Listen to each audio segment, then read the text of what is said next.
E a gente fala um pouco o que é liderança tóxica e como lidar com ela. Aí, um pouco da sua experiência aí, como a gente pode lidar aí, o que é na verdade, e depois como a gente pode lidar com esse tipo de liderança. Bem, Rodrigo, eu tenho observado bastante sobre esse assunto nas redes, no mundo corporativo, na alta gestão, né? Realmente acontecem algumas coisas que a gente não concorda, que não é legal, mas o objetivo hoje é conversar com o pessoal que está aqui para dizer para eles o seguinte: quando você se der por conta na empresa onde você trabalha, onde você está iniciando, ou se você já está passando por essa situação, a liderança tóxica ela é mais comum do que você imagina. Então, a primeira coisa que eu queria deixar para você, que está aí assistindo a live com a gente, que funcionou para mim e funciona para a minha equipe, e eu converso com eles muito sobre isso, primeiro você tem que estar bem com você mesmo. E você estando bem com você mesmo, você precisa estar bem com a sua saúde e com o seu corpo. Então, você tem que dormir bem, se alimentar bem e também se exercitar. Porque quando vir uma pressão muito forte de uma liderança tóxica, se você, né, o seu emocional, mas a sua parte física não estiverem bem, trabalhando em sintonia, pode ser que esse assunto te deixe doente ou atrapalhe a sua carreira. Essa é a primeira coisa que eu gostaria de falar com o pessoal. Agora, entrando no ponto, né? Como que a gente sabe se eu, na empresa onde eu estou trabalhando, se eu estou lidando com uma liderança tóxica? O que é uma liderança tóxica? Tóxica é um tipo de líder que ele contamina emocionalmente o seu liderado. Como que ele faz isso? As características mais comuns, né, que eu até pontuei aqui para conversar com vocês, é um líder que não fala com você. É um líder que não te dá feedback, você não sabe se o que você fez está certo, se está errado. Parece que a sua carreira está ao vento. É a primeira coisa. Não dá abertura para a tua opinião. Ou seja, às vezes você tem uma ideia interessante, independente da hierarquia, você está trazendo uma inovação para a empresa ou para o setor. E você não é ouvido. E sempre quando não tem o feedback, esse feedback ele deve ter todo mês, ou até mesmo semanal, essas conversas, alguns líderes fazem toda semana uma reunião com a equipe para poder discutir o que funcionou da semana passada e trazer melhorias. Então, é um líder que só te dá feedback negativo, né? Só te dá feedback negativo. Então, você sai daquela reunião ali com ele destruído. E aí, esse tipo de coisa, esse ambiente sem clareza, ele passa uma insegurança total que há um tempo, médio tempo ou a longo prazo, isso vai fazendo mal para a sua saúde. Porque você não se encaixa naquela situação, você não se encaixa ali. E outra coisa também que acontece, joguinhos de poder. Às vezes acaba dando privilégios para pessoas que não mostram que trabalham como deveriam, só porque conhecem, porque tem um churrasco no final de semana, ou algum jogo de futebol. É difícil falar isso? Mas eu disse para você que eu ia falar a verdade. E vai ter muita gente aí que vai falar, é isso mesmo, acontece. Então, quer dizer, a pessoa tem que ser valorizada pelo profissional dela. Esse é o ponto principal. E a questão é, até que ponto a autogestão ela está conseguindo verificar o que o líder imediato faz? Porque se a equipe deixa de produzir durante um período de tempo, às vezes você faz um ajuste em alguma coisa e resolve. Agora, se ela deixa de produzir há um tempo, com certeza esse problema vai ser a liderança. E aí, essa liderança tóxica, o que ela vai fazer? Ela vai, vamos supor, está eu e você na empresa, certo?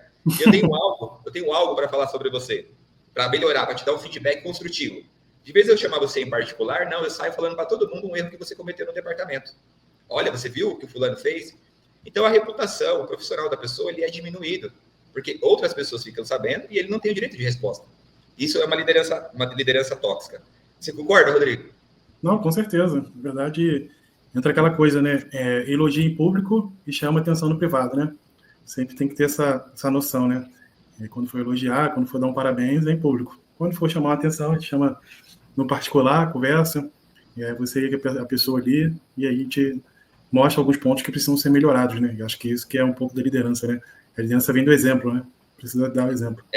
Exatamente, o exemplo. Que tem, por exemplo, quando você tem um líder contagiante, né? Um que está junto com você, que te puxa pela mão, não que te empurra nas suas costas, né? Vai lá, você mira, não dá um treinamento, não dá uma orientação, só cobra, né? Aí, se você não orientou o colaborador, se eu não orientar a minha equipe, como que eu vou cobrar ela? Não existe uma coisa sem a outra. Então, assim, um líder contagiante é um líder que promove sentimentos positivos, eleva a autoestima da equipe.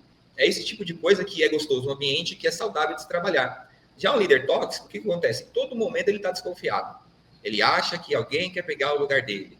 Ele não é um multiplicador, ele não passa conhecimento. Ou seja, se algum dia der algum problema com ele, a empresa trava, porque ele não coloca pessoas ali para que a engrenagem da empresa continue funcionando.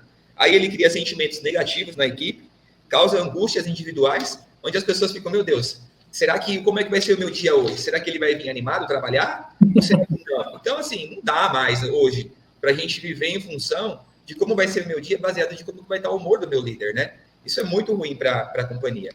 E assim, eu falei assim de uma forma bem superficial, porque o que acontece, Rodrigo? Se acontecer alguma situação que você se sentiu humilhado, se você chora por alguma coisa que aconteceu, se você não tem vontade de ir trabalhar por causa do teu líder ou por causa de uma situação que aconteceu, aí já é um caso crítico, Rodrigo. Aí é necessário tomar uma atitude, né? Por quê? Porque começa a afetar a coisa que é a principal para a pessoa, é a saúde. Se a sua saúde não estiver em ordem, como que você vai entregar uma produtividade se você estiver bem com você mesmo? Você concorda, Rodrigo? Não, com certeza. Na verdade, a gente fica mais tempo no trabalho, né? Que muitas vezes na nossa própria casa. E aí entra a questão que você falou, né? Se a gente não tiver um ambiente sadio, em que as pessoas se respeitem e realmente tem uma troca, muito assenta muito no conceito que a gente está usando aqui de liderança empática, né? Tiver empatia pelo outro, realmente fica um pouco complicado. A cobrança tem que existir, mas ela tem que existir de uma forma humana, né? De uma forma que realmente tem que ser a correta, de uma forma que desenvolva as pessoas, né? Eu sempre falo isso. A gente tem vários autores, né, que falam sobre liderança, conceitos, e assim a gente vê sempre falando sobre isso, né? Esse lado humano, de lado de tentar não impor, né? Mas realmente trazer as pessoas para o seu lado, para as pessoas te respeitarem, realmente te admirarem. É diferente. Isso é difícil, mas é algo que se constrói com o tempo, né? Essa admiração, esse respeito. Não é fácil, não é mais fácil. Exatamente. Eu tive pessoas na minha equipe que vieram com sequelas de outras lideranças. Por quê? Por exemplo, às vezes a pessoa está numa empresa que é boa, a empresa é boa, tem benefício, é uma empresa de destaque, é gostoso trabalhar lá, mas a tua liderança, posso falar? Posso falar? Não presta. Aí não presta. Aí o que você vê? O que você vê muito aí no LinkedIn, os coaches, o RH falando? A pessoa não se desliga da empresa, ela se desliga do líder, porque ela não aguenta mais aquela situação. E aí ela começa a ter gastrite, começa a ter esses problemas que o corpo ele vai mostrar, né? Isso. E aí ela uma vez me perguntou, mas o que eu vou fazer se eu pedir para sair dessa empresa? Será que eu vou conseguir arrumar outro emprego? Então, essa insegurança de trocar o certo pelo duvidoso faz uma pessoa permanecer num ambiente tóxico. E isso pode ser muito ruim para ela, porque a longo prazo ela pode até ter aqueles sintomas de pânico, pode ter uma depressão. Então, é uma coisa muito séria. E aí, o que a gente tem que fazer, então, né? Já vamos logo vamos linkar com o que a gente pode fazer, né? E os líderes aí vai deixar de seguir o meu canal, mas lá só tem líder bom, tá? Líder ruim não precisa ficar lá, não. Lá só tem líder bom. Então, qual que é a alternativa? Você tem que fazer uma autoanálise, conversar com a sua família, até que ponto, até quanto tempo você vai conseguir permanecer naquela organização. Porque, às vezes, se você for falar diretamente com o líder, se ele tem essa característica, vai ser muito difícil você conseguir falar real para ele, sem ele te cortar de promoções ou algo do tipo assim. Por mais que você trabalhe e faça tudo, provavelmente você vai arrumar um problema. Então, nessas horas, algumas empresas, elas fornecem um fale direto com o RH. A autogestão e o RH, ele tem que tomar ciência disso. Uma outra forma que eu anotei aqui é quando faz aquelas pesquisas de clima. E o funcionário, ele ama essa pesquisa de clima. Principalmente quando ela é anônima. Meu Deus, eu estava conversando com um cunhado meu aqui, que ele é gestor de uma empresa grande. Você tem que ver o que o pessoal fala quando a pesquisa é anônima. Por quê? Porque dá a oportunidade das pessoas falarem de dentro para fora o que realmente está acontecendo. E aí a decisão, Rodrigo, depois é da pessoa. Você quer permanecer na empresa. Você tentou essas alternativas.